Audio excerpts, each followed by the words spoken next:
Hello and welcome to the Sporticos Football Stories podcast. My name is Craig Hanson and today I'm joined by Pauly Kwestel, Manchester United fan, host of the United Happy Hour podcast and contributor to the Busby Babe blog, which is part of the SB Nation family. Pauly often spends his free time obsessing about tactics as it pertains to the club he loves. You can read his tactical analyses on his Substack page at questthoughts.substack.com. I'm overjoyed to have him on the show and get his insights today on the Sporticos Football Stories podcast.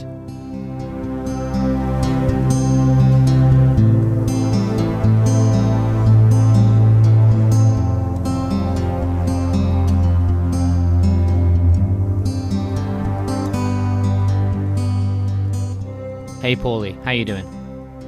Doing great. Happy to be here. Thanks so much for coming on. It's going to be a real pleasure to speak to you today. I'm absolutely sure of that. Can't wait to pick your brain on everything tactical, especially when it comes to Manchester United, especially at the start of this season.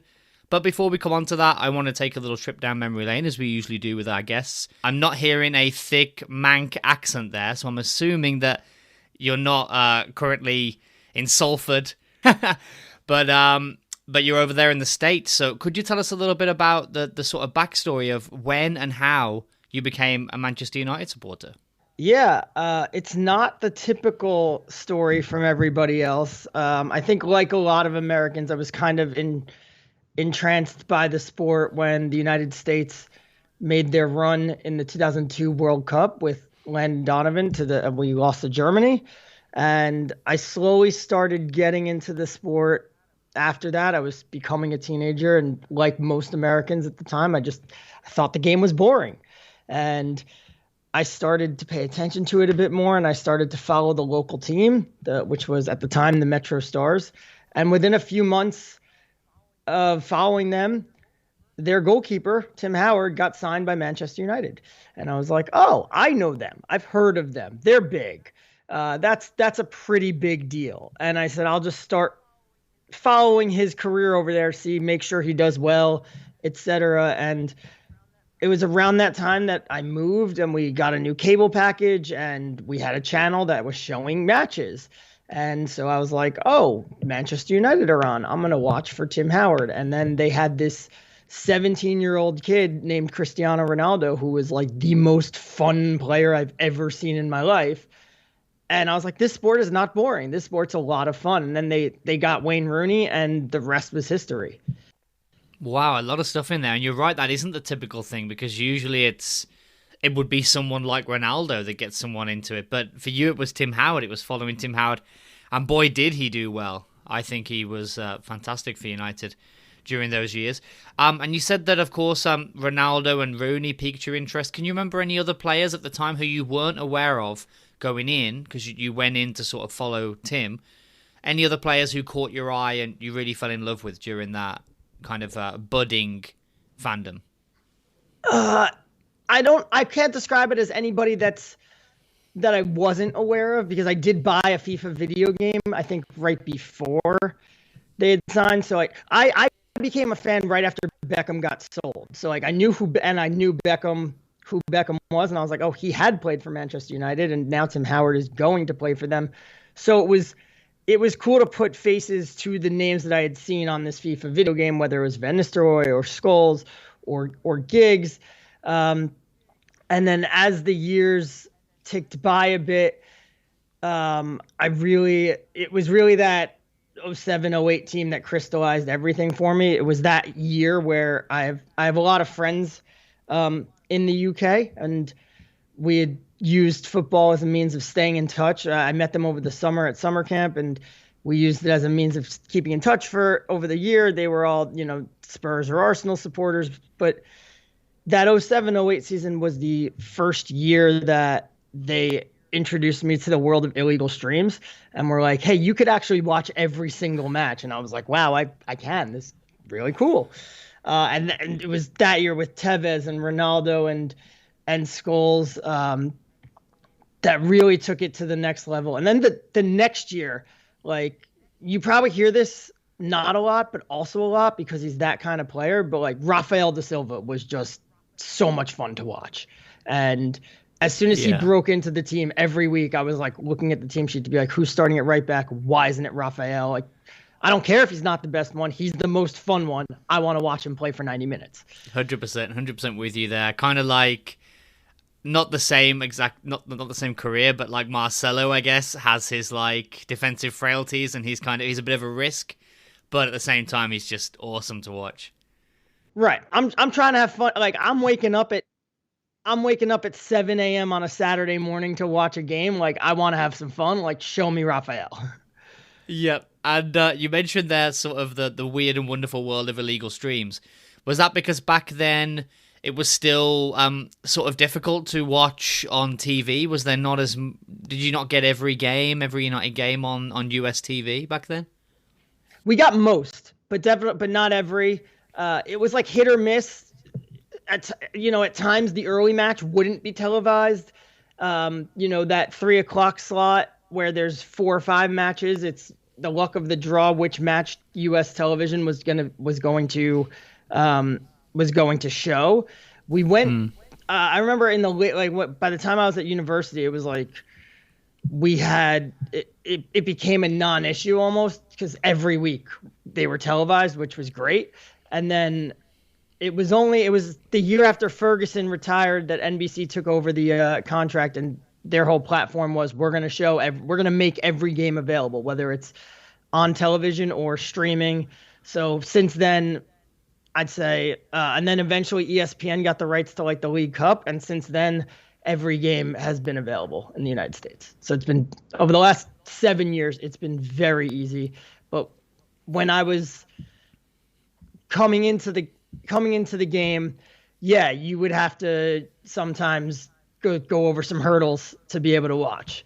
Yeah, that's totally normal. I mean, the as I'm sure you know, that with the 3 p.m. blackout here in the UK, right? You can't even watch matches. Yeah, exactly, right. So it's kind of one of those things where people are still, infecting their PCs with viruses and closing like 400 pop-ups and looking at toxic group chats to try and watch a game.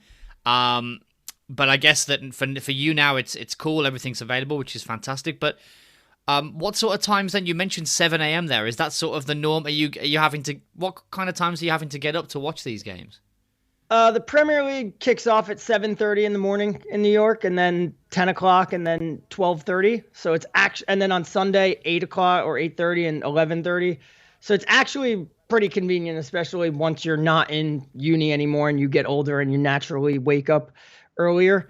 When I was in uni, I was still like a nut job that would go out to the bar until 2-3 in the morning, and then wake up 4 hours later to watch. And people would call me nuts, and I was like, "Yeah, well, this is what I like to do." It is weird, I agree, but I like to do it.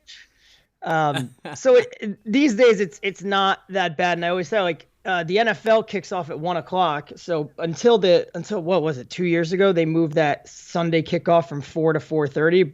When it was at 4 o'clock, it was perfect because it ended right before the NFL started. Now there's a little overlap, but I always say like it's the best because you watch the games in the morning, and then the American sports come on in the afternoon. Yeah, it exactly works out really, really well.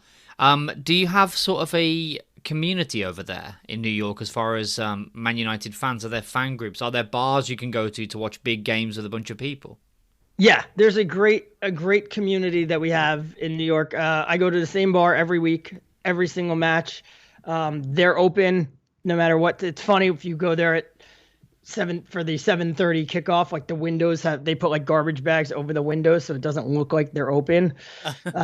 So like and every so often you get some new people who are standing outside being like, "Oh, they don't look open," and then like you just walk in and like you're like, "No, the door's unlocked. Just come in." Like they can't advertise that they're open right now. And there's a good group of people that are there every single week, regardless of the time. And then for the big matches, yeah, it'll be packed. Okay, that's so cool. So have you kind of made some friends, I guess, through that then? You have some guys that you know there, you know their names, you see them every time. Yeah, absolutely. Good group of lads. I always tell my wife, like, I'm going to see the lads now. Like, bye.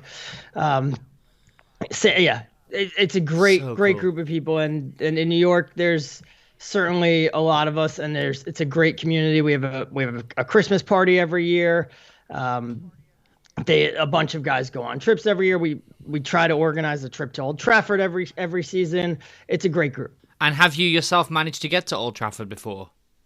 Yes, I've been once. I went, 2018, I want to say, is I flew out and went to the match. They had a midweek match at Wembley against Tottenham, and then they played Huddersfield that Saturday at Old Trafford. And I went out and did both matches in about 4 days and came home, and it was a great little trip, other than the fact that they got their doors blown off of them at Wembley. Okay. But that must have been pretty amazing. Did you go with your sort of community from the bar, or did you go on your own? Yes and no. I went on my own. One of my friends from uni is a Spurs fan, so he was begging me to go because he had to go to London for business, and he kind of arranged his business trip around this Spurs match, and he was like, "You should come." And he was like, "How many times can you go and say you've seen your team play at Wembley?" And I was like, "Look, I'm only gonna go if I could also go to Old Trafford." I was like, "I can't fly to England and then not see and like only go to an away match where I'm not even sitting with the away fans."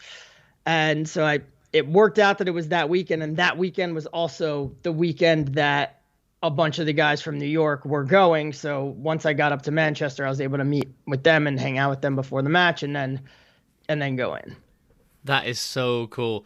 What do your friends and family who are not into football, who don't know about all this stuff, what do they say when you tell them that you spend, I can't imagine how much money it must cost to go around across the world to go and watch Man United at these two games? Do they think you're crazy? Because it's dedication, right? It's so much dedication. I mean, most like English fans are spoiled, that even if you're from London or whatever, if you're a Man United fan, it's not that hard to get to Manchester. They wouldn't be flying to New York or whatever to go and see this stuff. What do your friends say when you tell them that? My friends, not too much anything, because they've all done it. Like, that was the whole thing, was I was the first one to start watching football and to really get into it and to become a passionate supporter. And when we were in uni, like, they would just brush it off, being like, "Yeah, like Pauly likes soccer. It's weird, but that's his thing." And then after we graduated, they would get into it, and they all flew to England and went to matches before I did. And I was like, "What the hell, guys? Like, this was my thing." So they all think it's quite normal. And yeah, my family is just like, "Oh, that's his hobby, and that's what he spends." Hobbies cost money, but that's his hobby, and this is what he does. I mean, no one spends more money than I do on this stuff, because I always say, like, it now.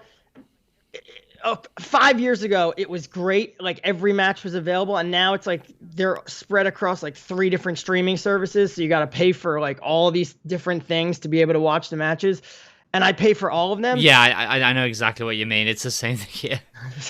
So I pay for the right to watch every match, and then I go and buy the match at the bar. This is the craziness of being a football fan. But it sounds like, despite being halfway across the world, you've managed to pretty much replicate, what it is to be a standard Man United fan like anyone else. You go to the pub, have a few drinks, watch the game with all your buddies.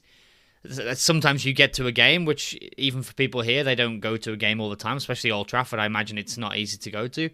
So it sounds like, despite being in New York, you've pretty much got a pretty usual football fan experience going on.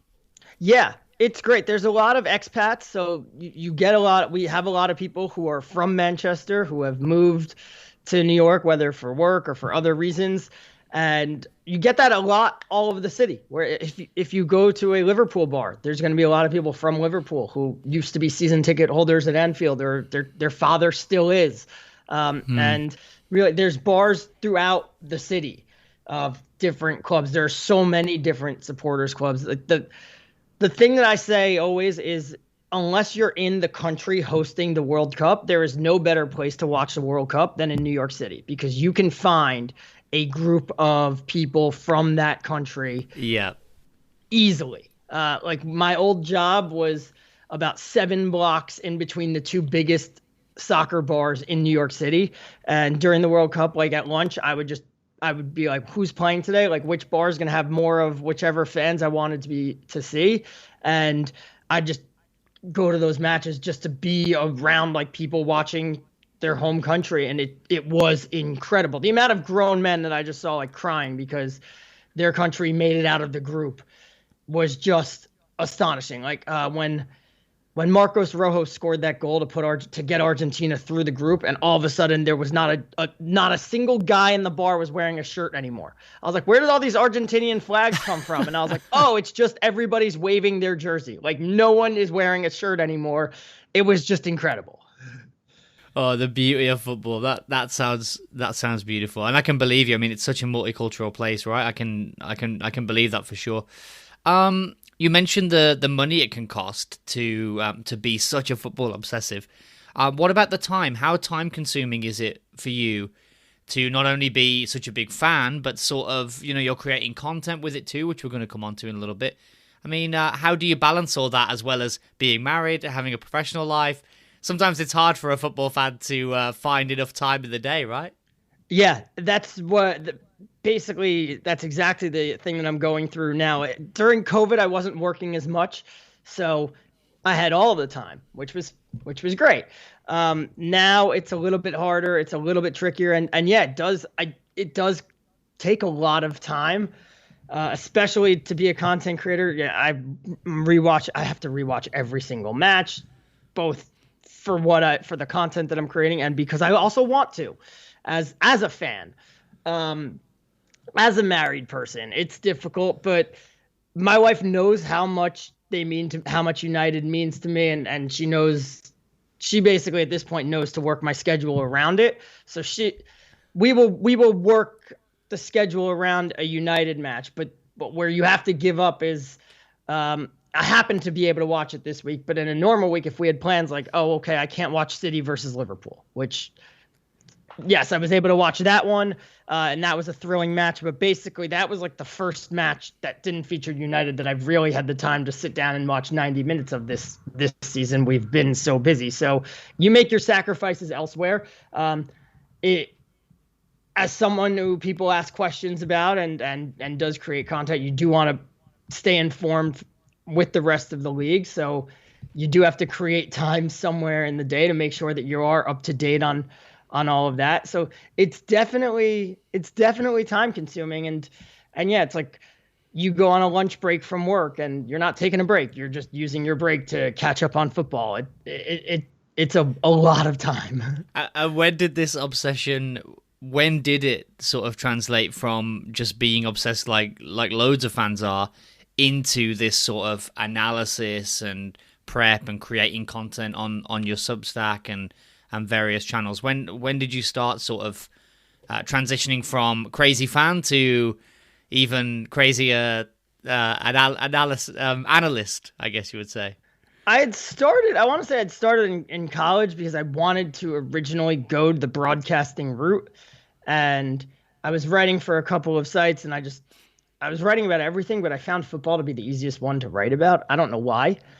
And that I kind of just stopped eventually. I stopped. I don't know. I don't remember exactly why. And then in the middle of the decade, I said, I'm going to start writing again. And I started writing but very surface level things. And it was probably at the start of like the 2019-20 season when I really picked up more of the analytics side and said, I'm going to really dive deeper into this and really, really go like full throttle. Now, before we come on to your speciality, which is tactics and analysis, we're going to get into that a little bit earlier than we usually would on the show. But before we do that, we're going to take one very quick break. And we're back. So, you're a tactics guy, Pauly. I want to ask you, first of all, before we come on to Ollie and the sort of challenges of this season, well, I guess and the positives, to be positive about, I think, for sure. Before we come on to that, what would you say has been your favourite era of United since you've been a fan? Which is quite a long time. I find that when I speak to a lot of sort of the American fans that we speak to, sometimes they sort of came along maybe 2010 or 2012 or something. But for you, I think you mentioned 2002, so it's been a long time, maybe 2 decades you've been following the club. during that time, what was your favorite era to watch in terms of playing style? Not only personnel, but in terms of the way you played, and why is that? Who was involved? Who were the key players at that time? I imagine that I have the same answer as everybody else. 2007, 2008. And it's because Rooney, Ronaldo, Tevez. And I mean, that team was just the most fun team to watch on any given day. I remember so clearly for the first 8-9 weeks of the season, they were talking like, can Rooney and Tevez play together? And then they played that game against Middlesbrough where they scored that goal where they passed the ball amongst, like, there was like a back heel and Anderson was involved. It was like Anderson to Rooney, to like Tevez, or Tevez to Rooney, and like Rooney like chested it back to Tevez, who smashed it in, and it was like, okay, they're gonna be fine. And from there, they just took off. And playing style, like now that I go back and watch it, yeah, like I could see that they were a counterattack team. Back then, I was just a dumb kid. I was just like, yeah, this is fun. Like, what's a playing style? I probably didn't realize that there were different playing like I remember the talk about how Wenger's Arsenal played and Jose Mourinho's Chelsea and all that stuff, but like I didn't notice it until really probably like really Van Gaal came around, and it was like, oh, this is different and this is boring. David Moyes was a little bit different, but like he still set the team up in the same way. It was just like, we don't pass forwards anymore. We're like, Tom Cleverley only passes to Nemanja Vidic. Like, who told him to do that? Last year he passed to everybody. Now he only turns around and passes it backwards. So that 07-08 team and the 2012-13, that first Robin van Persie season is probably the most fun season I've ever watched in my life. But that was, again, that wasn't a great team either. That was just one player deciding like, I'm going to win you the league. Give me the ball, and just doing spectacular things week after week because they couldn't defend. So it was really that 07-08 team like didn't really concede goals. And it was more of, I remember a lot of times teams would come to Old Trafford and try to pack it in. And it was about, when will United score their first goal? And once they score their first goal, they'll score a second, a third, and a fourth. That Van Persie team was, oh, we're down 1-0 again. And, oh, it's 2-1. Now it's 2-2. Like, we need a third goal to win. It was very, you score 2, we'll score 3. You score 3, we'll score 4 mentality team, which also turns into fun football. But so that was probably the most fun season I've ever seen. And how would you describe sort of the United way through the years? I know it maybe changed a little bit now since Fergie left because there's been a number of managers coming in, but you mentioned counter-attacking. Do you think is that a staple of the sort of the hallmark United way of playing? And what other sort of keywords would you throw in there to describe what is the way that true United have played throughout your sort of following the club? It's a really loaded question because the answer features a lot of buzzwords that I think get misused. So like, yeah, counterattacking is a good word because Ferguson's team, especially that 08 team, was a big time counterattacking team. And the years that followed when Ronaldo left, like most of the football that they played was not great, but every so often you got a good, exciting goal on a counterattack. Attacking football is the buzzword that everybody would say. That's the Manchester United way. And I don't think people quite understand that. Like, I've heard people basically say, like, Ole Gunnar Solskjaer is playing pragmatic defensive football when he promised attacking football. And it's like, like you have to have defense in order to play attacking football. And also, like, if you just wanted a back and forth match that's all attacking and no defending, go watch the Aston Villa match from a week ago, because that's what that match was. And it didn't work for United. But I think really the United way goes back to Matt Busby, in that you have an obligation to entertain the fans. If you ever saw the movie United, I forgot who the actor is, but and then the young actor Jack O'Connell, maybe. Yes, him. Yes, that's his name. I don't think I've seen this movie though. It's called United, you said. It's called United. It's about the Munich air disaster and how Jimmy Murphy pick the club back up afterwards. But there's a scene beforehand where Bobby Charlton is at Old Trafford and Jimmy Murphy's like talking to them, and he talked about, he's like, look at the stands here. He goes, people work 6.5 days a week, and then they come and they spend their money here. Like, they don't have to do that, but they choose to do that. And he goes, and therefore it creates an obligation for us to entertain them. Like, we can't just go out there and go through the motions because they wait all week to see us. Like, we have an obligation to entertain them, which is something that comes from Matt Busby.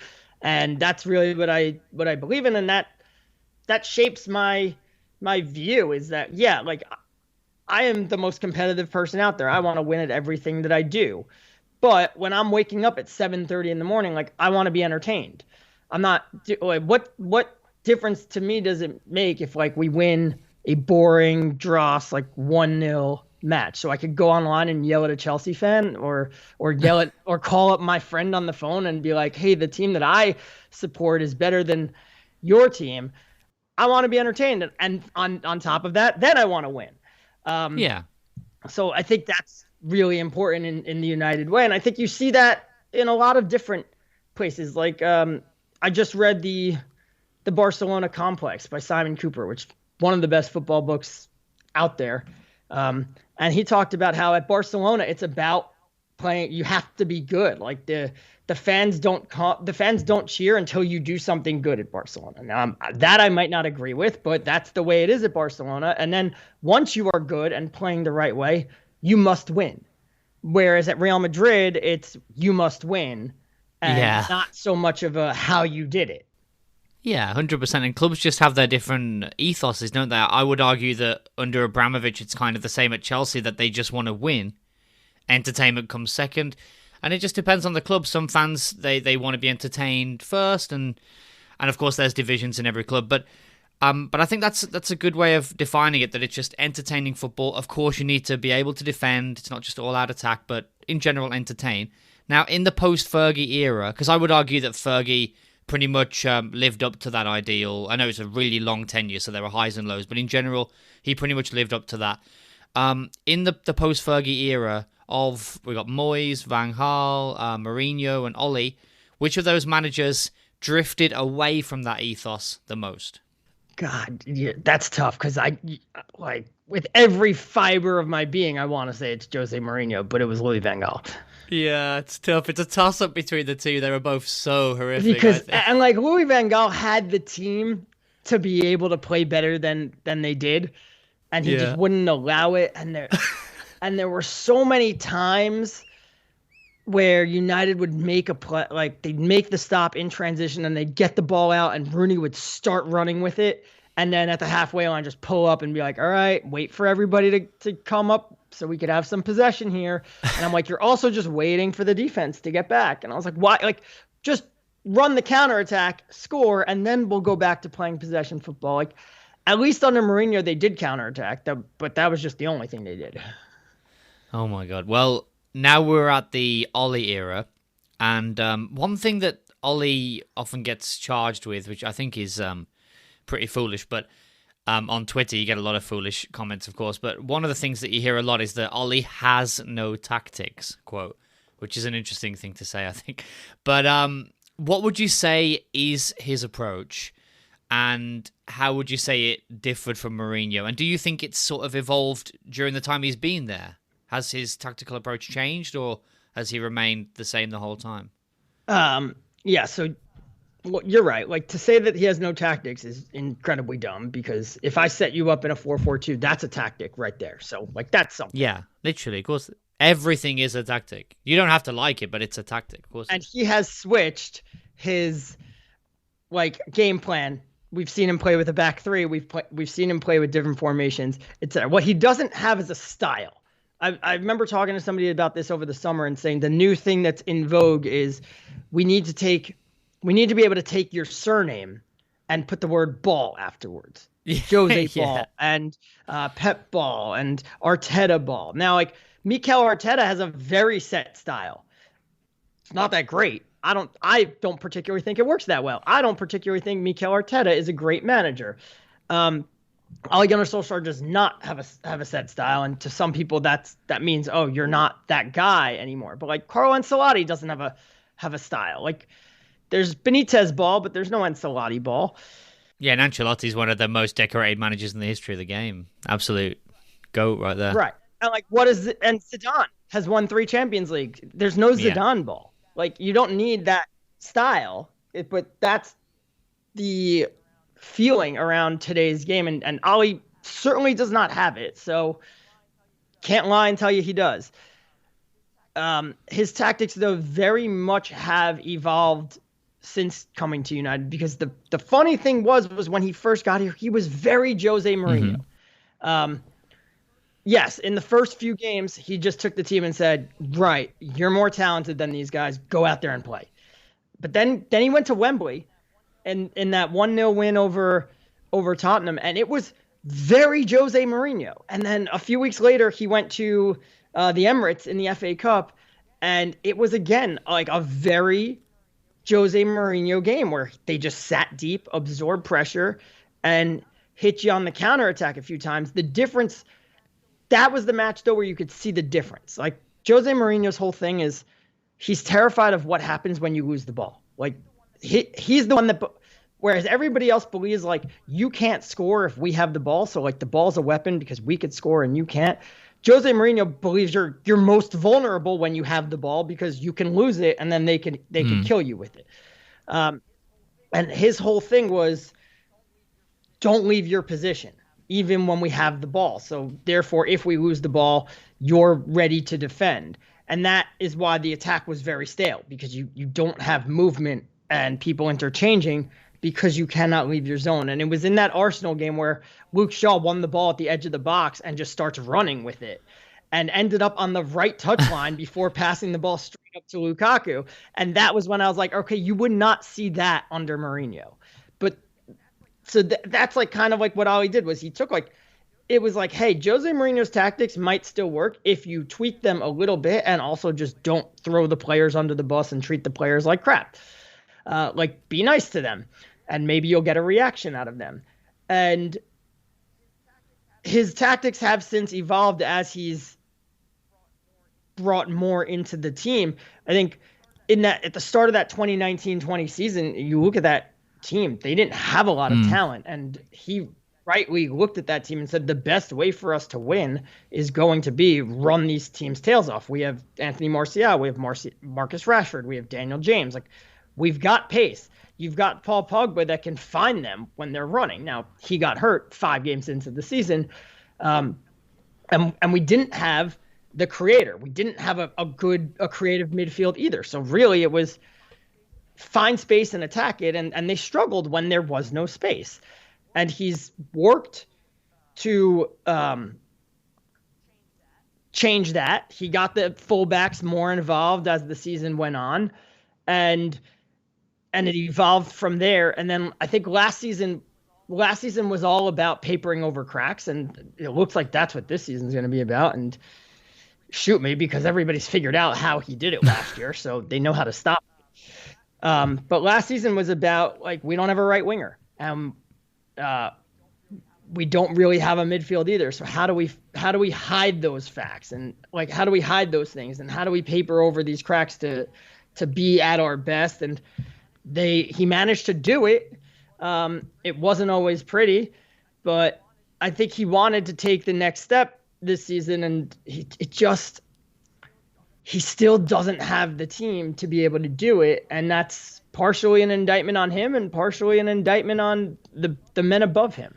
What are you lacking in terms of being able to put into play his tactics properly and really push on? Is it really just the McFred situation that's the most costliest situation? It's just a freaking midfielder who could sit in front of the back four and pass the ball forward.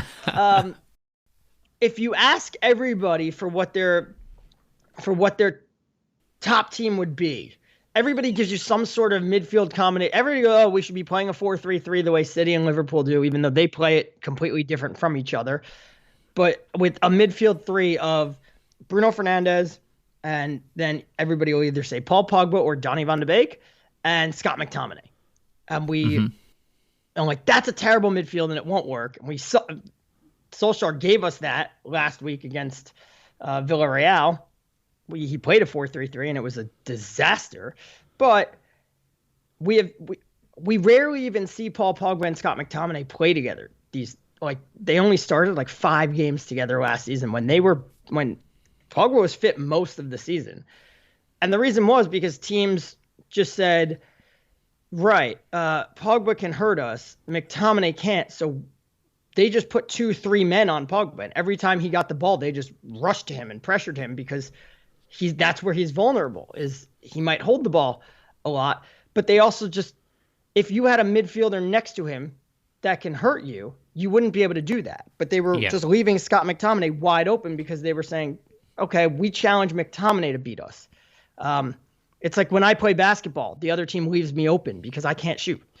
So I'm not a threat to them. But if you magically came back from one summer amazing at shooting, then they would start guarding me. Yeah, they'd start guarding me. But for now, it's like, if Pauly hits a couple shots, like, okay. But if he takes a lot of shots, he's going to miss most of them and it's not going to hurt us. So teams started sitting off of McTominay, and it became very difficult for us. And we saw it at West Ham in that chaotic first half where United were almost run off the pitch, and God only knows how they won that match. We saw it against Villarreal in the Europa League final, as United couldn't create anything because their creator was getting swarmed and the ball just kept being funneled to the wide open McTominay, and we weren't doing anything with it. So this season, it's been the same thing happened against Southampton. Was basically Southampton just sat on Pogba and Fernandes, and they were like, Matic and Fred, you guys could have the ball.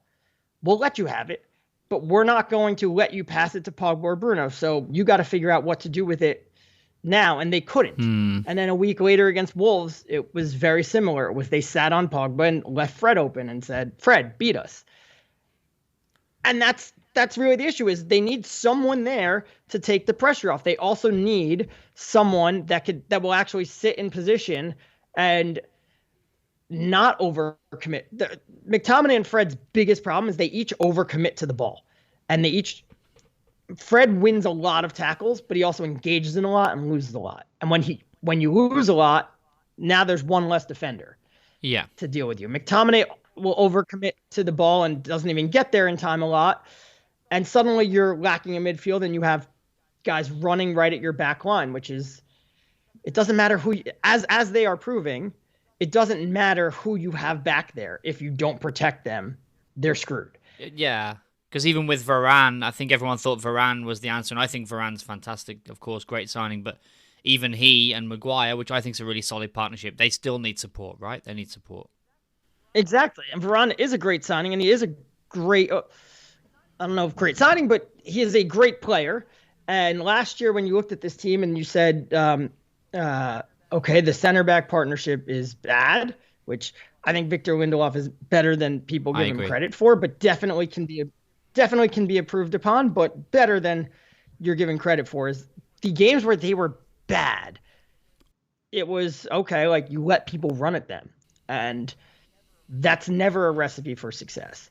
And the attack would stall, and the attack stalled so often because we didn't have anybody making direct passes unless Bruno Fernandes dropped deep to get the ball. And then when he did that, he passed the ball forward, and it's like, great, but now Bruno Fernandes isn't forward in that creative spot where you need him to be to have the ball. Yeah, and it's a bad sign when that happens. I know it's a different position. It's even crazier when Harry Kane always does it, even as a striker. But it's sort of kind of implying that, you know, you can't be trusted. Like, I have to come back here and do it myself, right? Because there's no one here who's actually going to be able to hit those passes or create anything from deep.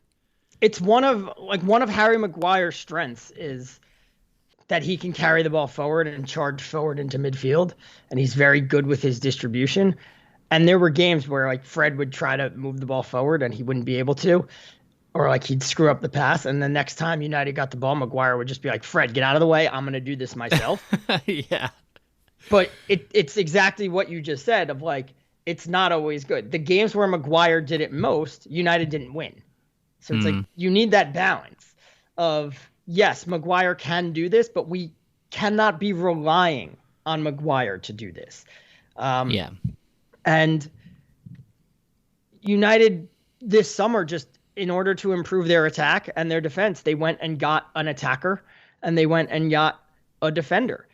And they didn't get any of the, they didn't focus on the bridge that connects the two. Whereas if you got a midfielder that protects your defense, even if you did not get Rafael Varane, your defense would be better.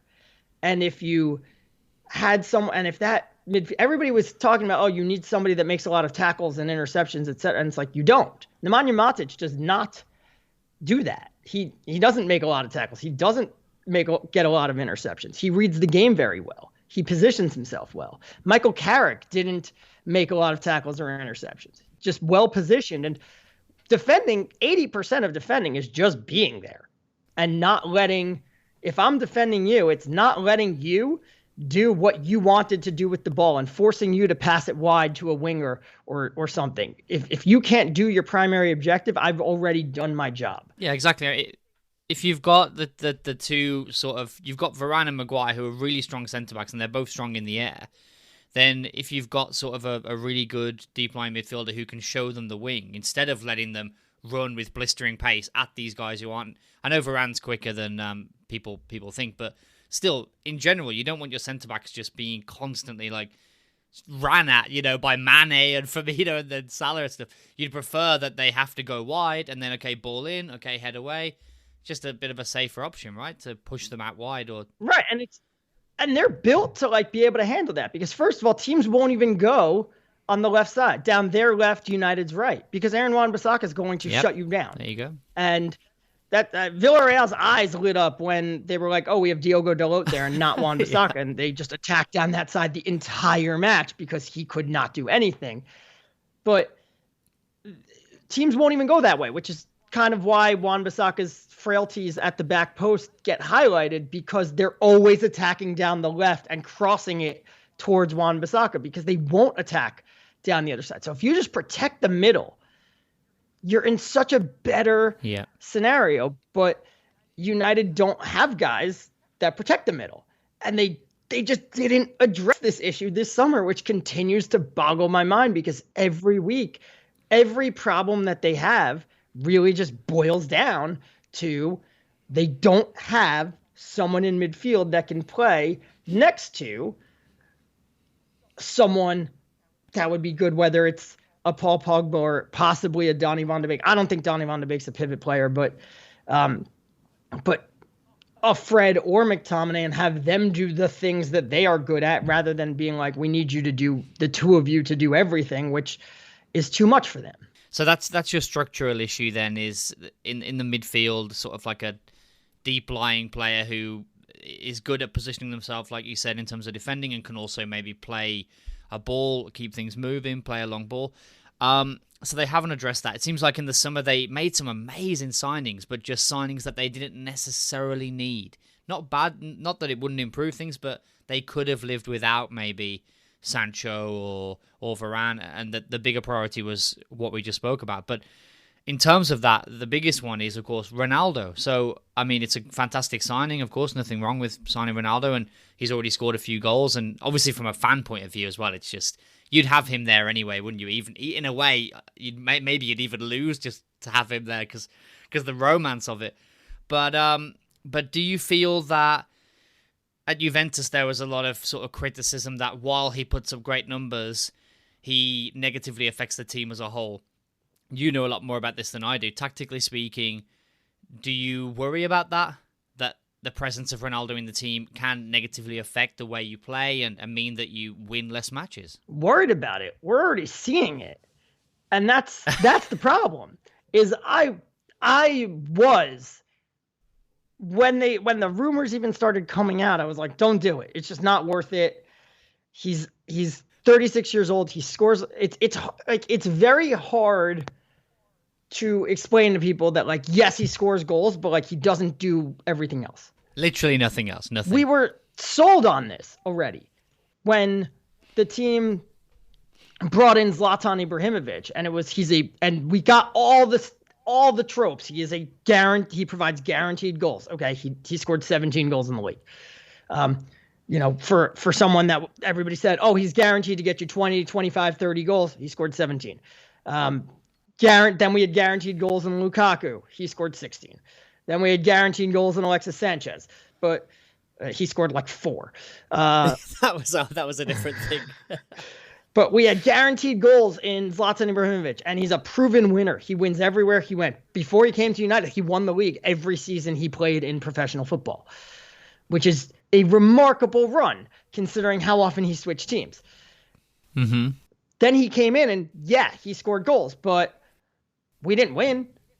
And we didn't win when he was in the team. We were 6th, and we floated between 5th and 6th. We went on the longest unbeaten run in the club's history, I think, was that run under Mourinho.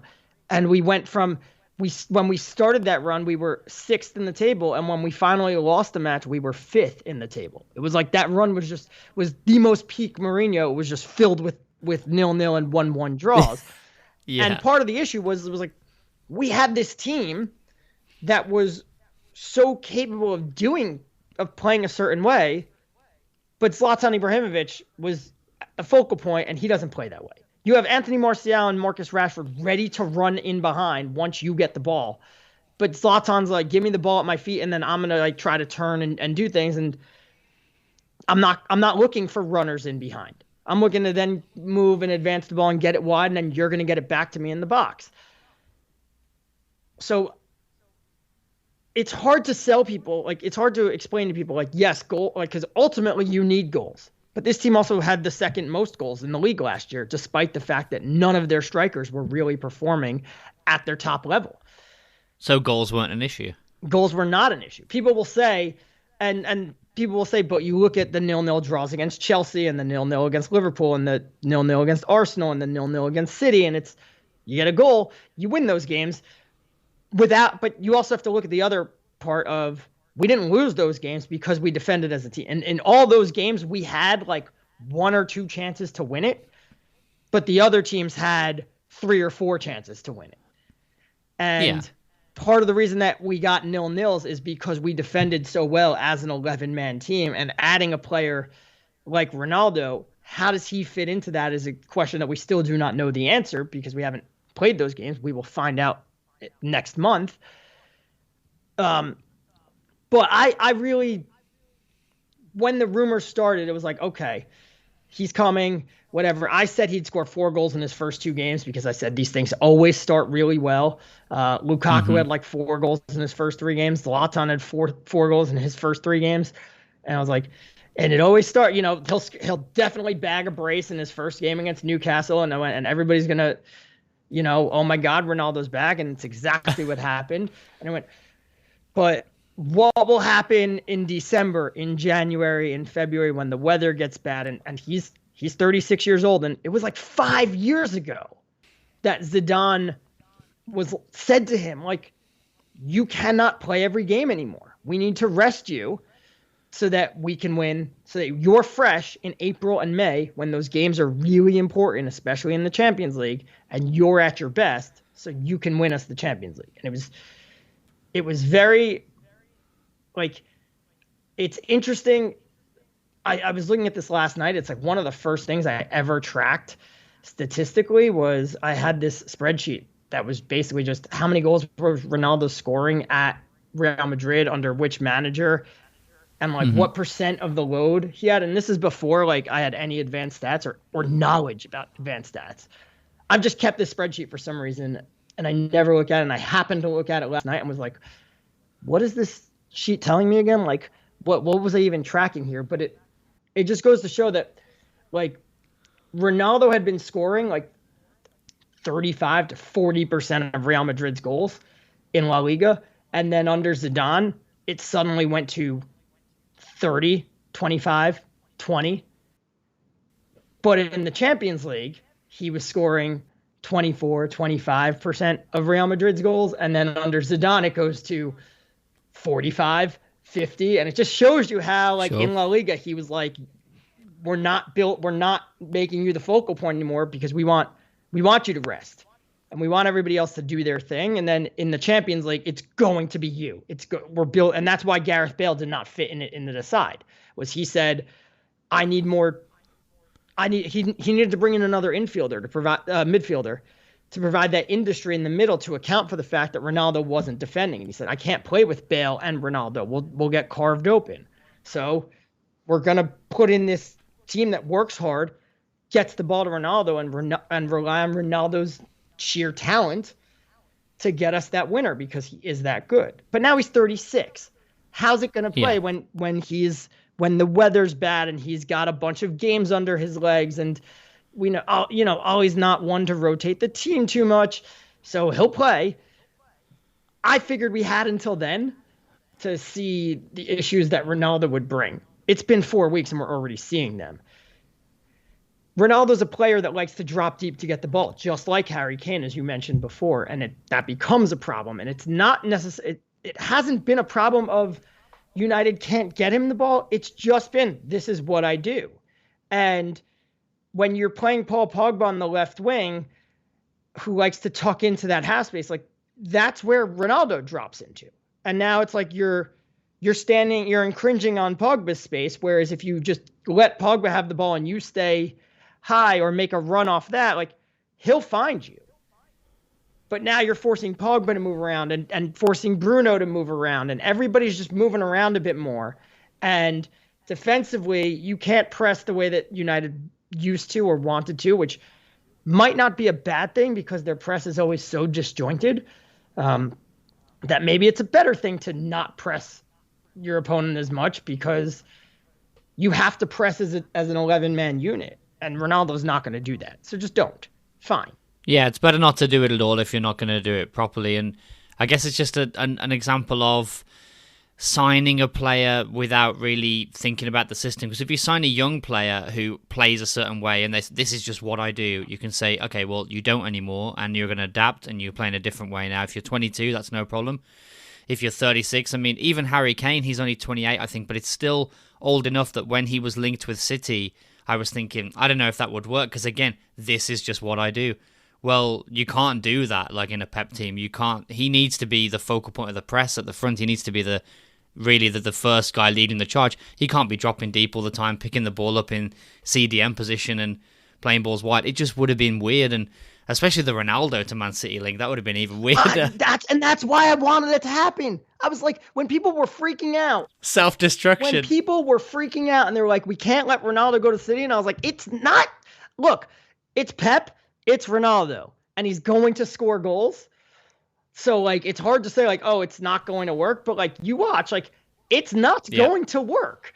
And I'm sure that it's Pep, it's Ronaldo. Like, they'll figure something out. But for 2 years, and then Pep's gone and Ronaldo's gone, like, well, guess what? Guess who's been building up a team, like, in the meantime, and who's ready to, and, like, Liverpool are old too now. Guess who's ready to, like, take over and have another era at the top of the Premier League? But instead, they went and they got Ronaldo. And as you were saying, like, you were basically saying you can't teach an old dog new tricks. And it's yeah, exactly. He doesn't want to learn new tricks either. It's not just that, like, because there are some that will, like, United could say to Edinson Cavani, this is how we want you to play. And he'll do it for the most part. Now, he doesn't speak a word of English, so there is a language barrier. And it took Cavani like a long time to adapt last year. And it wasn't until that Spurs match in April where things really clicked. And they said it was like they got back from their Europa League match and they sat down with Cavani and like just showed him videos of like what they wanted him to do. And they're like, there wasn't a lot of speaking in that meeting. It was just videos of like, basically watch that guy. And it clicked for him. And that's where Cavani really turned this corner in terms of with this team. But if you tell him like, we're going to need you to do this for the team, Cavani will do that. You're dealing now with this arrogant, narcissistic egomaniac. I mean, he's got his own face on his shin pads. Like, that's the kind of human being that you're dealing with. So there is a way to make there is certainly, and this has always been my question, there is certainly a way of making Ronaldo at United work. The question is, will he buy into it? That was my whole thing has been, this feels very Mourinho of, are Manchester United winning or is Cristiano Ronaldo winning? Because for a lot of fans, it was just, well, we finished second, we added Ronaldo, he's going to score goals, therefore we will win. And it's, when we signed Jadon Sancho, I said, cool, now get a midfielder, because Sancho isn't good unless you get him the ball in when he's running at defenders and in places where he can be dangerous. If you can't do that, he will not be good.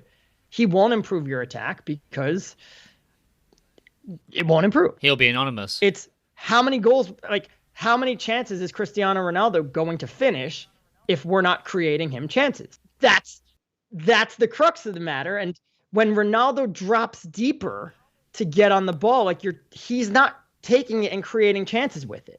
So he's taking the ball away from our creators, whether that be Pogba or Fernandes or Shaw. And that's what's upsetting the balance in the side. And you end up slowly building up to the other team's box, but like there's so many players back there that you end up devoting more men forward, which leaves you vulnerable on the counterattack. And so now United are being carved open one way and not producing enough on the other end, that these are their vulnerabilities, to the point that I said I was not a big fan of Edinson Cavani on this team last year. I thought he was much better off the bench than as a starter. And I said on Saturday, I was like, the greatest thing Ronaldo has done has been making me like a huge Edinson Cavani fan, that I'm like, yeah, Cavani should start. And that I watched that match the first time and said, yeah, we looked against Everton, said we looked way better again with Cavani on the pitch than with Ronaldo on the pitch. And then I watched it back and I was like, we didn't look that good with Cavani on the pitch to begin with. I was like, it's just the best we've looked in a long time. I'm like, that's the problem, is everything is so disjointed now. And I'm not putting all of this on Ronaldo. It's not all of his fault. There are other issues in the team, especially like the midfield. But some of it is his fault. Like when they need, like there's a reason that we looked better with Cavani. It's because Cavani just plays on the last shoulder of the defender and gives Bruno Fernandes that space to operate in. And when Paul Pogba was on the left wing and he cuts inside, he doesn't have to worry about Cavani coming in on his space, as opposed to Ronaldo, who just keeps moving all over the place. And then that causes other people to move, and it puts players probably not in their best. Like Mason Greenwood, I think, has struggled since Ronaldo has come in. Yeah, I noticed that a lot. And it's because United are kind of asking him to play this like half winger, half forward thing, more so than what they used to do when they were like, you're going to be a forward that comes off the right. And now it's like you're not coming off the right as much. You're just like moving into the half spaces. And he's struggling at that because it's like the third different role they've asked him to play in the last 3 years, and he's 21 years old or 20 years old. And it's like he's trying to grasp everything. Like he's really, and he's doing a good job given the circumstances, because he does have a lot of talent, but there are things about his game that hold him back in these areas. And it's just like you're asking him to play the role that Jadon Sancho is built for. And it's like, why are we doing this week after week? Like, let Sancho play a bit and at least get a run on the team, because every week Sancho like looks good and then gets taken off and then doesn't start the next match, and he comes on and he looks good, but like he's not getting the goals and assists yet to like register in everyone's brain. But he's doing all the things that you signed him to do. Yeah, it seems like you've got an abundance of talent in terms of sort of people playing on the right or on the left, and you're just lacking that midfield space, right? You didn't need Sancho as much as you needed. As I'm sure he'll be great for you, but you didn't need him as much as you needed a real midfielder. Yeah, and I disagree with you there, because like Jadon Sancho was the perfect fit for this team. He was improvement on Dan James, I'm sure. I think for sure. But would you rather have not had him and had the options you had last season, but I don't know, had Kante or someone instead? Or I know that's difficult to say because he's an absolute worldie and that would never happen. But you know, would you have, if you could go back in time, would you have, if you had to choose, would you have not had Sancho and had the midfielder instead, or Based on everything else, or just if like you're offering me just one player? yeah, you're only allowed to have either Sancho or a midfielder? I would take the midfielder because I think Marcus Rashford can do the job on the right between Rashford, Greenwood, Yeah. James. Other fans don't like that. They think Rashford should never be on the right.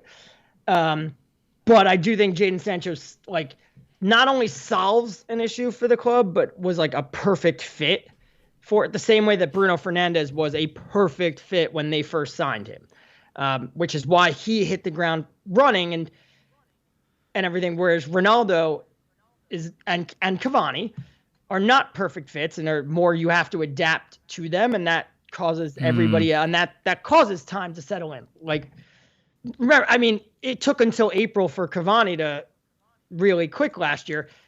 That seems like a long time, but like, remember, he didn't play in October. He barely played in November. He got injured in the winter again. So all in all, it took like 3 months. That happened to be like 8 months into the season. So that would take more time, but Sancho is such a good fit for this team, but you need that midfielder. And every game, it feels like you watch the same thing of the back four passed it around amongst each other while the midfield doesn't give them an option in the middle of the field. And eventually they work the ball like over to Wan-Bissaka or to Shaw. And again, no option to cut in field. And so their only option now is go up the line to a Mason Greenwood or to whoever's playing on the left. And when you have to do that, and like those guys are coming back to the ball with a man on their back, their backs to goal. There's a man on their back. The only option that they really have is to go straight back to you.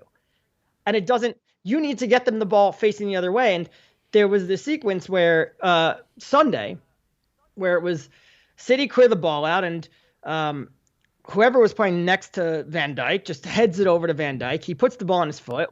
Matip, I think. Yeah, Matip. He puts the ball on his foot. Fabinho gets into a position between two City players, so he breaks the line right there.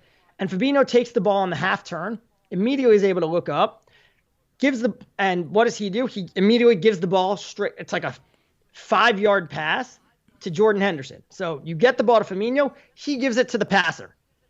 Henderson's the better passer than Firmino, and it's just quick. And Henderson's able to just slide it right at Mo Salah, who is running at your left back. And it's that quick. And it's just because we went up the middle, and my guy got into position, took it on the half turn, and was able to turn up the pitch. And from there, be like, here, I'm going to give it to the good player. Like, I started calling Fred two-touch Fred this weekend because I was like, and I was trying to tell people, I'm like, if we just call him two-touch Fred, it'll change the narrative on him. If you watch him, if he takes 2 or fewer touches, he's fine. It's when he's got to be on the ball, like that's when, and he starts thinking, and then he starts making passes that he can't make. But like, Fred's at his best when he gets the ball and he just moves it to one of the good players. When he wins the ball, he looks Bruno, Shaw, Pogba, like, and just slides it to them right away. So if he had Pirlo next to him, he could receive the ball from Maguire, 2-touch straight to Pirlo, and then Pirlo's looking for Greenwood or Shaw making a bombing run on the left. He's looking for players. But because he doesn't have that, he starts trying to do that himself, I guess, is what you're saying, right? I think he just, like, gets there. Like, when he plays next to Matic, like, that's what they're asking him to do. And it just flusters him. Like, and I'll give him credit because he tries. He tries to make those passes. He's just not good enough to do it, and the passes don't pull off. And then it looks like he's the one that's really bad because he keeps giving the ball away. Whereas, like, if you look at when Matic first signed with United, like, and United were the beginning of that season, United were winning a lot in that second season under Mourinho. And if you look at Matic's pass map, it was literally just like, and I think also when Solskjaer first took over, like, if you look at Matic's pass map, it's basically a one-way street to Paul Pogba. It was like they got the ball to Nemanja Matic, and Nemanja like went, "Where's Paul?" and looked up and found him. And like that's the midfielder that United are lacking, is that player who can get into a position to receive the ball from your defense and be able to turn and get it to like the good players, because it just drives me nuts. And if you watch, it's on everybody really. But when United's back four have the ball and they're just passing around, you watch as they finally will pass forward. How often does the ball come right back to the back four on one or two touches? Yeah, because I guess not only is it difficult to receive the ball with your back to goal, sort of coming deep as a winger, but and then do something. Maybe you could try and spin him and make a run, but not only that, but it's so predictable, right? Like you said, the other team knows that you're going to do that basically because you don't trust your midfielders, so they just go, okay, fine, we'll just keep an eye on that. We'll leave Fred and McTominay open because you're not going to pass to them anyway, and it means you just got no options, right? But what do you make of the sort of solutions that are being sounded out there? Because there's a lot of talk about Rice, and then I know these are all just stupid rumors, obviously, but I heard something about they're switching their attention to Calvin Phillips. Do you think either of those would be the solution to come in and do that job? I think either of them are upgrades. I don't like to talk about specific players. And I think West Ham are going to want an exorbitant amount of money for Declan Rice, which they should take. If someone offered it, they should take it in a second. But I don't know if he's perfect. Based on his profile, like, I don't know if he does that job for United. And he would do it next to Paul Pogba. The question is, can Donny van de Beek figure out how to play that position and be able to be a second option to Pogba? Or what happens when Pogba's hurt? Because putting him next to Fred or McTominay, it's going to create the same issues, because he isn't really that passer. And I thought Rice's stock really dropped at the Euros, because I thought England had a lot of the same problems United have with Rice and Phillips. Was teams just went, they just kept trying to send it up the outside with Shaw and Walker, etc. And like, they just didn't have that presence in the middle to be like, we're going to push this ball forward to Kane and Sterling and Foden, etc.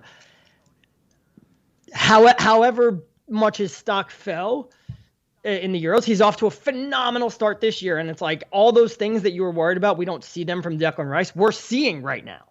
It's 7 games though. So are we going to continue to see that or not? And if we do, then we're having a much different conversation next May than if it levels out and he just, returns to form, or even just a small uptake on what he used to do.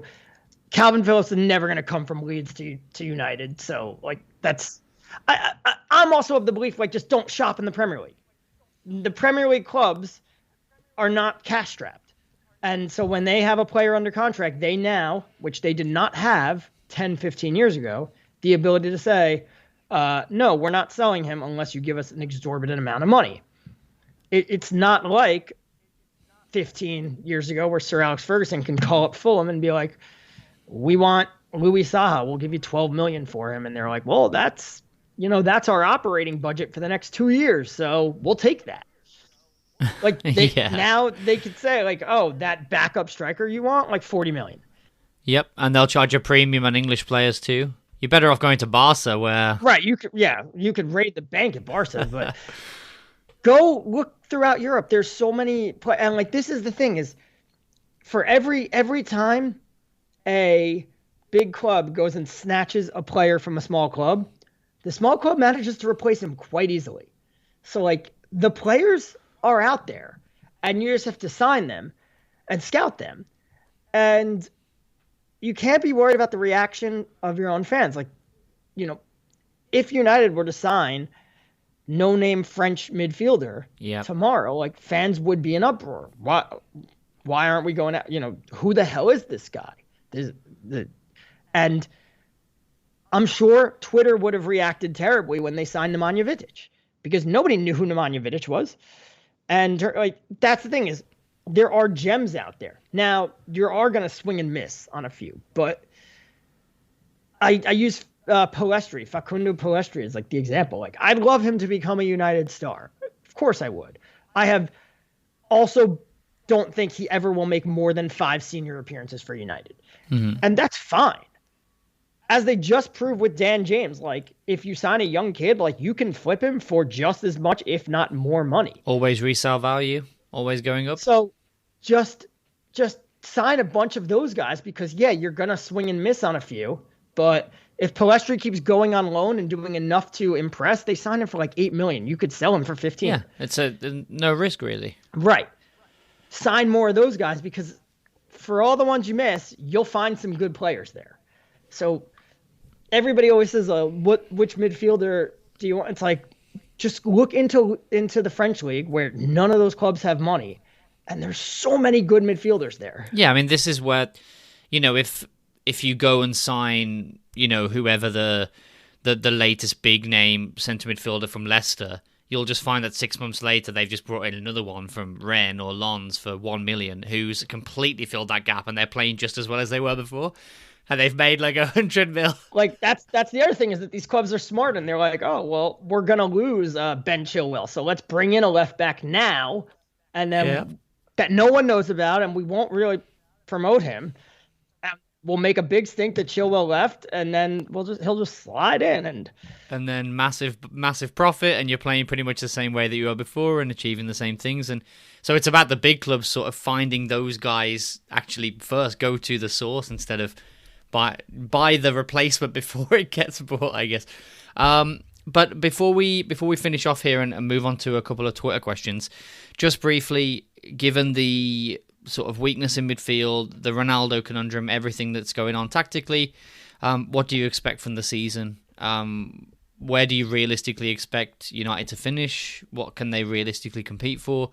And what would be seen as sort of a success, a good season for you? I mean, I had an answer, and I had really it all mapped out when the season started, but 3 weeks into the season, things changed. I didn't before Ronaldo, and since Ronaldo has come in, I did not think that they were going to compete for the title. I thought they had an outside shot if everything broke correctly. Like, basically City, everything had to fall apart at City, and like Liverpool had to have their injuries and get old and let age affect them because they are getting they have a thin squad that is getting up there in age. I don't think Ronaldo changes that. I do think my line at the beginning of the season was United are comfortably one of the 4 best teams in the league, but if they don't upgrade their midfield, they are going to make finishing in the top 4, like they're going to go about it in the most difficult way possible. I think they will finish in the top 4.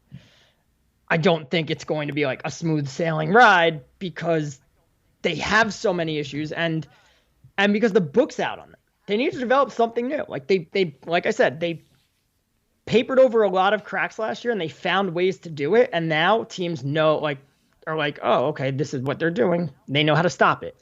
And you've added another element of things in there. The good thing is, it's only been a month of Ronaldo. They've had matches every 3 days since then. You now let your coaches there are question marks about these coaches, but what I will say is historically, they have been very good coming back from international breaks. And when you give them time to prepare for games, they have been very good. They now have a month of data to look around and say, here's what Ronaldo is doing. Here's what Pogba is doing. Here's what how do we get this all into place? And you could start to put those plans into place during the break.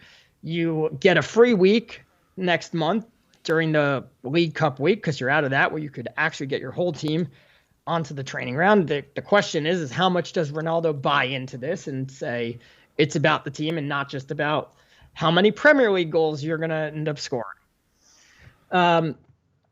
So I do, and maybe you look at what Zidane did and you look at him and say, like, Cristiano, we've got to limit your chances in the Premier League. We've got to limit how much we're built around you. But in Europe, it's the Cristiano show. You're going to take us to new heights in Europe. The heights that we could achieve domestically are going to be what we can achieve, but you're going to carry us over that hill in Europe and possibly do it. I don't think they win the Champions League. I thought, it would have to be, they'd have to really click into gear and get the right draw along the way, which everybody has to get the right draw along the way. Yeah. But I do think that I think they can compete for, if they could figure out a way, if they can figure out a way to integrate this entire team together, then they've got the pieces that you could chop and change and keep everybody fresh. And if you're keeping everybody fresh, there's no reason why they can't win the FA Cup. Like, when they got eliminated from the League Cup and everybody said that's the easiest trophy to win, and I was like, I don't get why everybody's saying that. City have won the League Cup like 6 out of the last 8 times. Yeah. It's always won by a big team. That's the ironic thing about it. It's very strange. People say that nobody cares, but then like nobody ever wins it who isn't like City or Liverpool Right. or United or something. United are the last team that wasn't City to win the League Cup. And City have won it like 6 out of the last 8 years. Whereas in the FA Cup, it's more games, but you also have a chance of playing 2 games against non-league teams or 2 games against, like the draw could be, you can get it. You could get a good draw, and just like the League Cup, you can get a really bad draw. But at least if you draw City, like, you only have to play them once in the semifinal, not twice. So I think they should be competing for them. They have to get out of the group in the Champions League, which they should, and I think they will.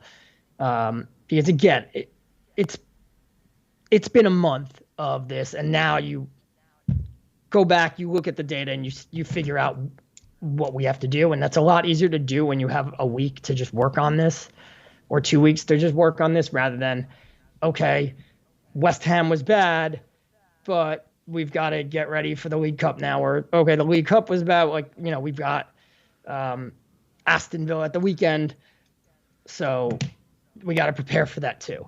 So I'm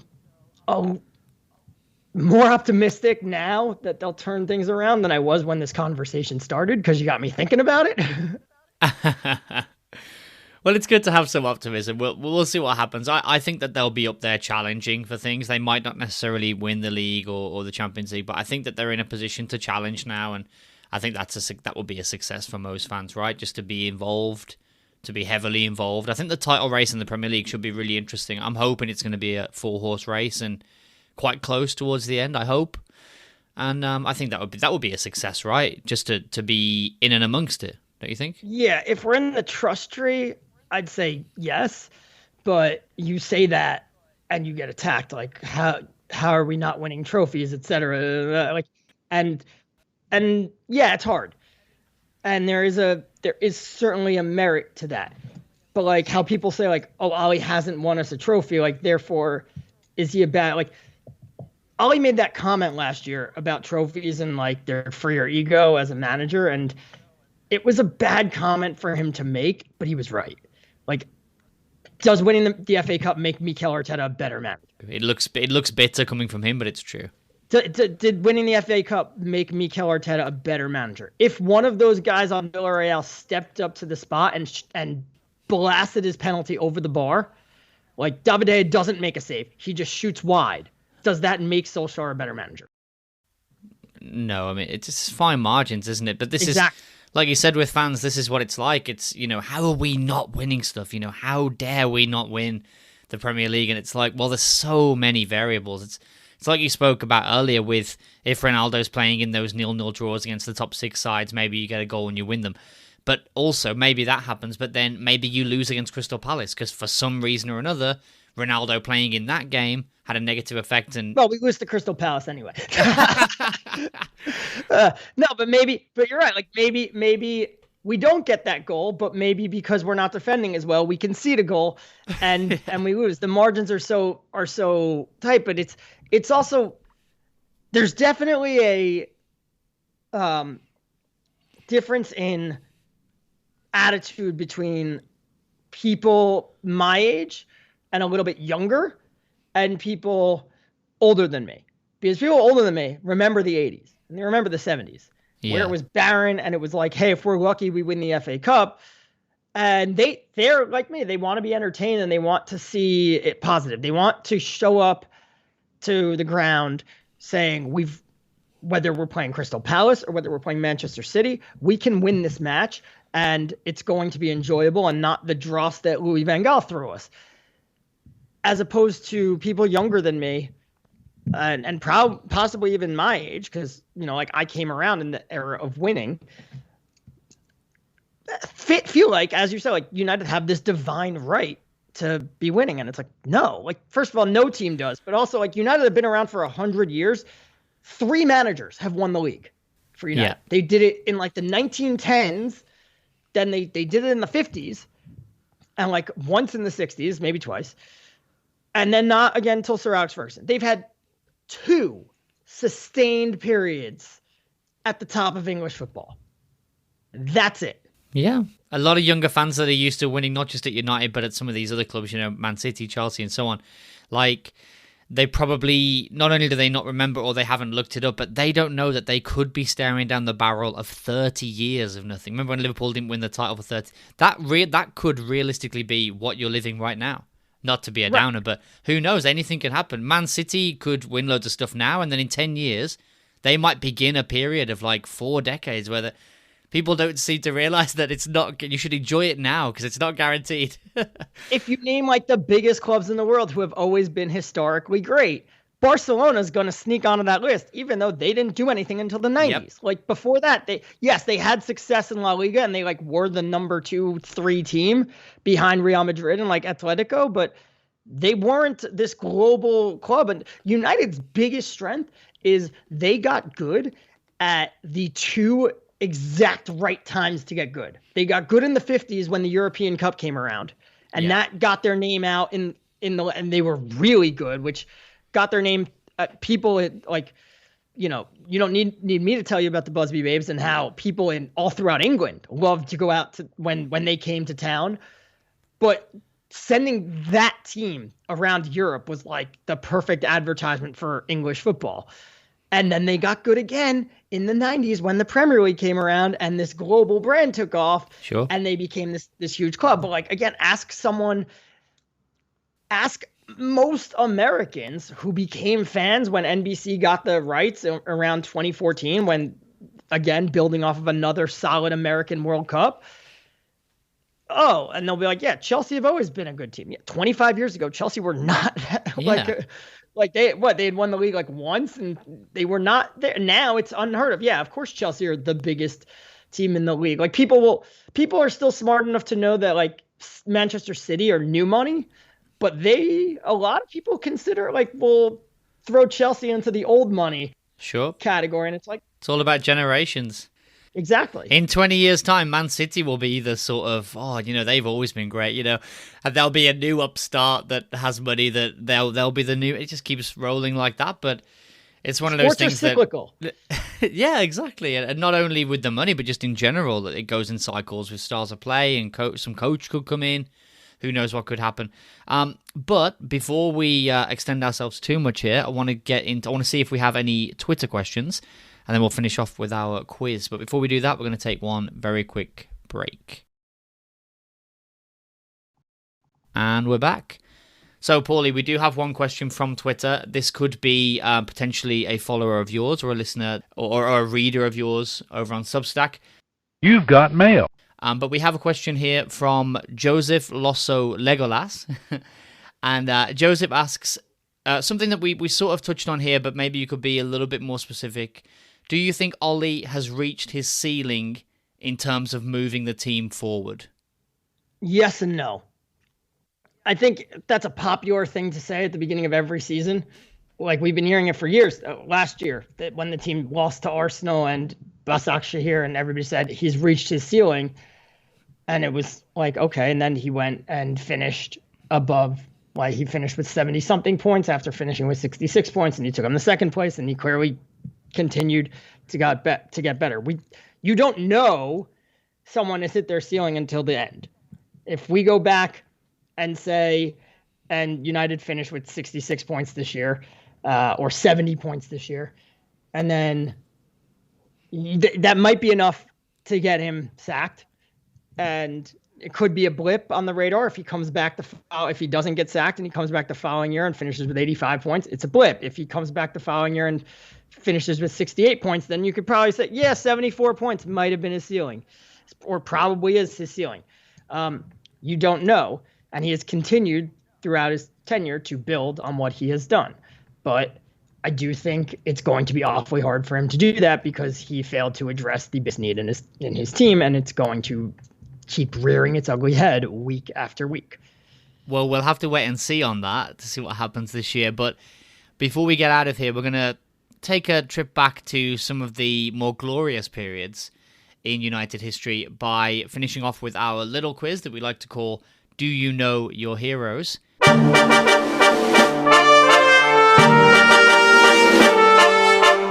There are 8 questions.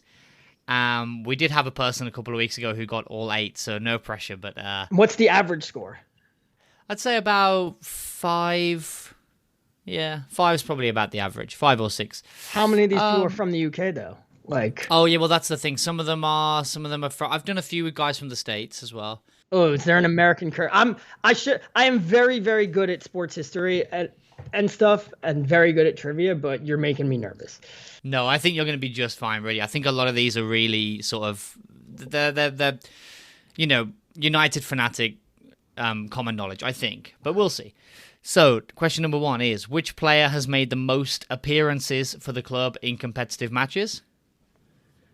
Giggs. Correct. I don't suppose you know how many. You get the point anyway, but I don't suppose you know how many. Oh, it's either 700 something or 900 something, and one of them might be the league total, and one might be all competitions. Yeah, the one you said first is the league total, and the second one you said is all competitions, and we're doing all competitions. So it's like 961. Oh, so close, dude. 963, very close. Oh! But don't worry, you got the point for Ryan Giggs anyway. We're 1 for 1. So Ryan Giggs between 1991 and 2014 made 963 competitive appearances for the club. Who holds the club's record for the most league goals scored in a single 38-game league season? Ronaldo? Correct. So that's 2 for 2. I don't suppose you know which season and how many goals? It was 2008. Correct. 7-8. 42 goals in all competitions, 31 in the Premier League. Very good, correct. 31 league goals in 2007-2008. But you have the point anyway, because we just need a name. Again, we just need a name here. Who holds the record for the most consecutive league matches with a goal?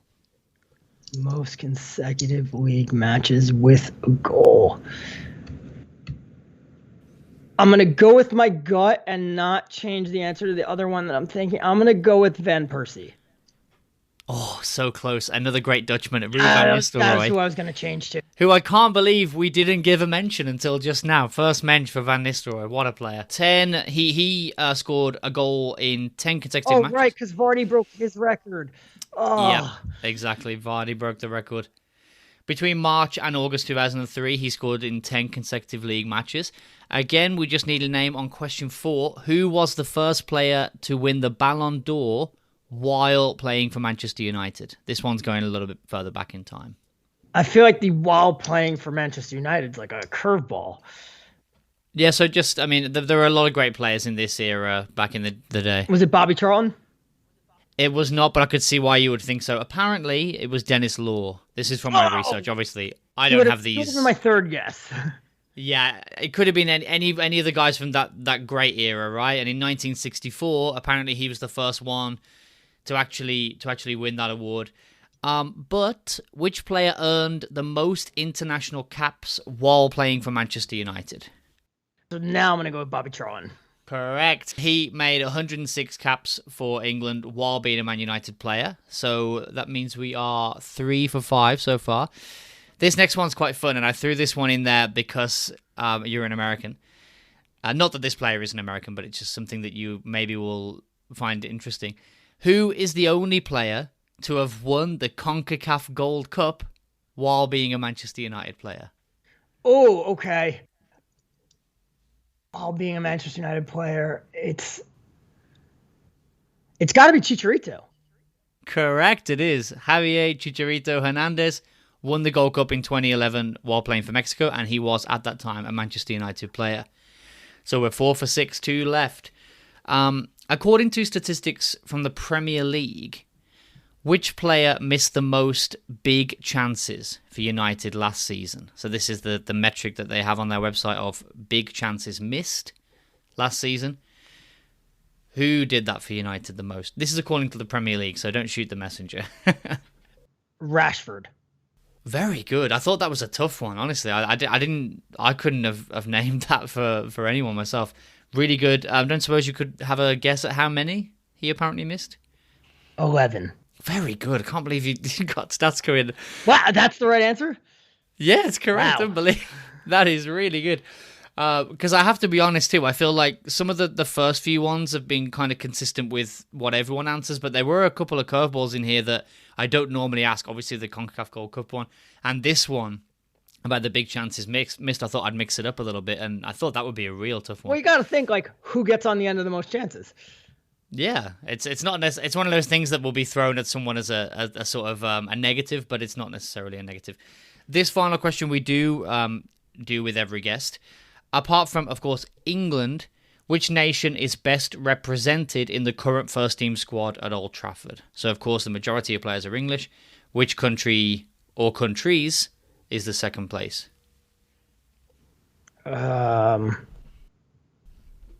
This one is always really tough, to be honest. I'm trying to do some mental math here. Ooh. Okay. I'll give you a clue and say that there are two. Okay, so then it's Portugal and France. Very good. Who are the players? I was like, there's three each.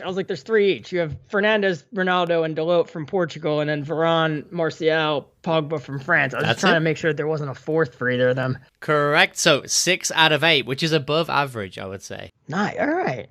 Not too bad at all, man. Very good.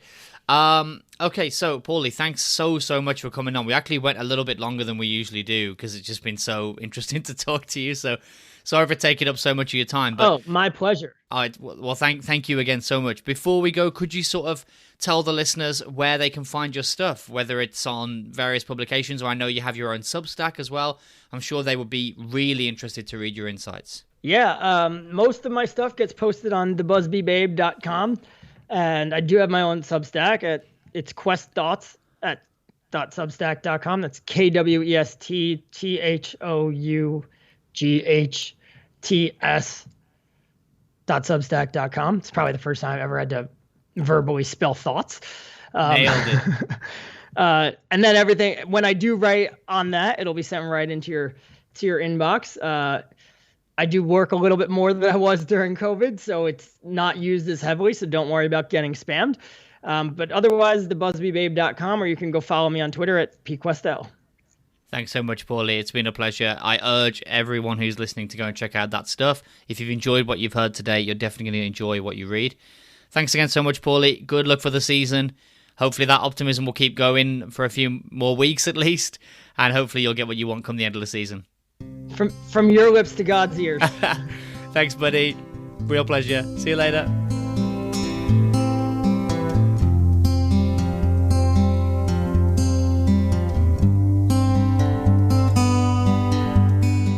If you're listening on Apple Podcasts, please do leave us a 5-star review. We can't tell you how much that would help us to grow. Also, if you enjoyed today's episode, please tell a friend, either online or offline. Word of mouth really helps us out a lot. Head to Sporticos.com for live streams, data, statistics, and much more from the world of football.